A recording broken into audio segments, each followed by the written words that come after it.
Hello and welcome to Walk the Talk. I am Shekhar Gupta in Belangiri Hills, in fact foothills on the outskirts of Coimbatore. And my guest today, somebody who sometimes is described as a monk on a motorcycle, but today, the monk in a Land Rover.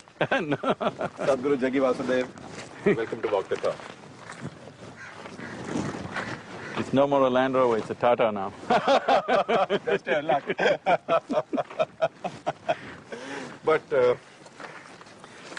But you are an unusual mystic. In fact, you describe yourself as an unusual mystic. I think every mystic has been unusual, always.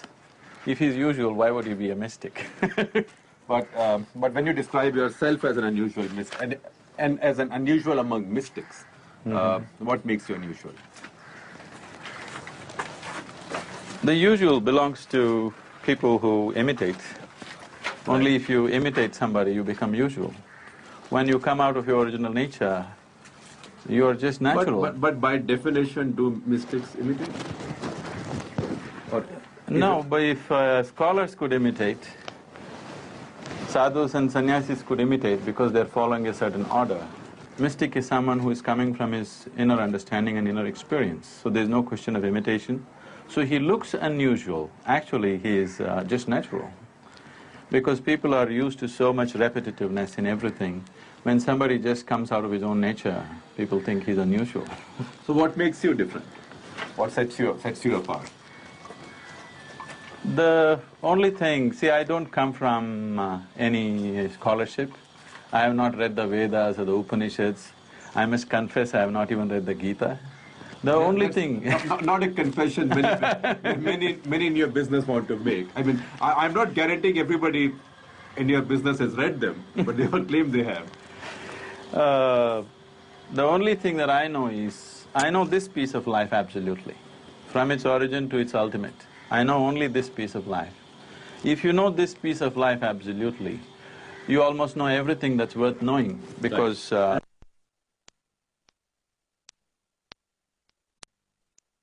looking inward, nothing else. Tell us a little bit about your experiences. You started as a regular guy. Even now I'm very regular. Except maybe the beard and the… Beard is a very regular thing. It grows on all men. It's unfortunately, people think this is irregular, but people have cut it and shaved it in different ways. That's irregular. This is the way nature made you. So would you rather that all men have… No. This is not a prescription. I was just joking with you. This is not a prescription that… I'm not trying to make a fashion statement or something.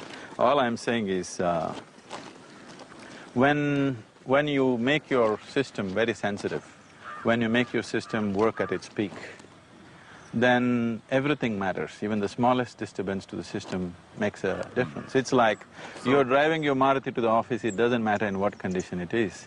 You want to be on the F1 track, now you have to keep your machine in a different way. So if you want to explore other dimensions of life… That's interesting. How do you… what do you mean by… The implication is that you have yourself, your mind and body on the F1 track. Yes. F1 track of what, and what does it mean to be there? See, if you can use this system just as a biological entity, just for eating, sleeping, reproducing and dying one day. Or you could use this system as a ladder to the divine, in the sense, you can use this system as a stepping stone to go beyond.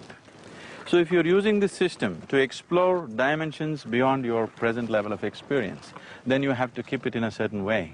Then how you eat, how you sit, how you stand, how you breathe, everything becomes relevant to you.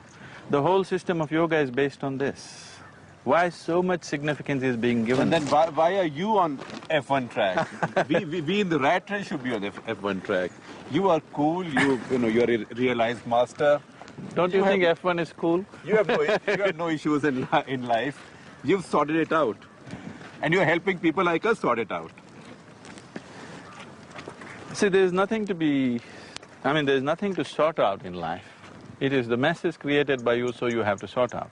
I'm not teaching people how to sort out their lives. Right. I'm teaching people how not to mess it. So tell us a little bit about your early days. Early days, See, when I was… one thing about me was, since I was 3-4 months of age, I'm talking about a young infant. Even as an infant, what happened around me, things that happened around me, simple things, I'm not talking about some earth-shaking event. Simple things like what color of saree my mother was wearing, what she was talking to somebody, I was in the crib. I remember all that even today. So my memory was such that somehow it set me apart because I carried information which other children wouldn't probably. Right. So I would say how I was thinking when I was 5 years of age, I think I still think the same way. Either I never was a child or never grew up, whichever way. So it set me apart and I started looking at life in a different way. So I was a skeptic. Nothing made any sense to me. I never entered a temple, you know. If my family was not very religious, but once in a way they go to a temple. Even if they go to the temple, when I was just 5 years of age, I have questions. If they couldn't answer the questions, I won't enter the temple. They never got to answer the questions, so I never went into the temple. So this made me extremely skeptical about everything, which naturally made me ask all kinds of questions. One thing is, I never let myself be identified either with the family or with the culture or the religious process that was happening around me, or anything for that matter, which kept me looking and looking in a certain way. When I was just 11 years of age, just by chance I happened to learn a simple process of yoga, and I kept that practice up. And later on I finished my university, I got into business and I was doing well for myself. To be peaceful and happy was never an issue for me. What kind of business? Poultry farming, I believe, once? Yes, I got into this mainly because I had dreams of traveling around the world on my motorcycle, so I thought I'll do some kind of business which will give me enough money and I can wind up the thing and later on travel. Right. So at that time the poultry industry was in a boom, so I decided to go for that.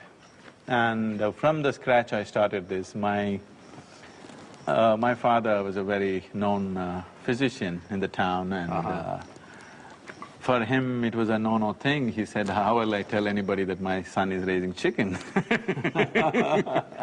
So I had to do it all on my own and it came up well, I made money.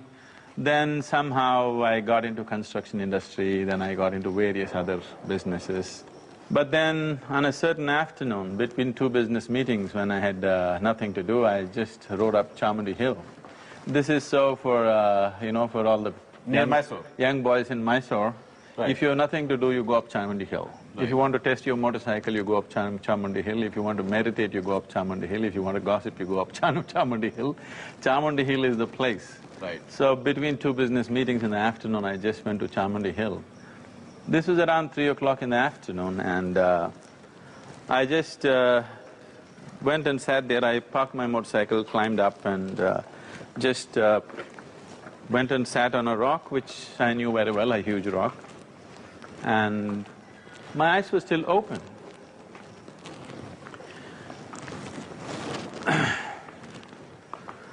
My eyes were still open and till that moment I always thought this is me. Right. Suddenly I did not know which is me and which is not me. What was me was just all over the place. That sounds ridiculous and absolutely illogical, but that was my experience and I thought this lasted just for 5 to 10 minutes, but when I came back to my normal senses, about 4.5 hours had passed. I was sitting right there. For the first time in my adult life, there were tears in my eyes. Me and tears were just impossible. But tears were happening to such a point, my shirt was wet. I was just completely blissed out. I was somehow, every cell in my body was bursting with ecstasy for which I had no words. So you went through a process of realization? Whatever you want to call it. Without the sadhana? That's what I said. I started my yoga at the age of 11 and for the next 13 years, without a single day's break, I did this yoga.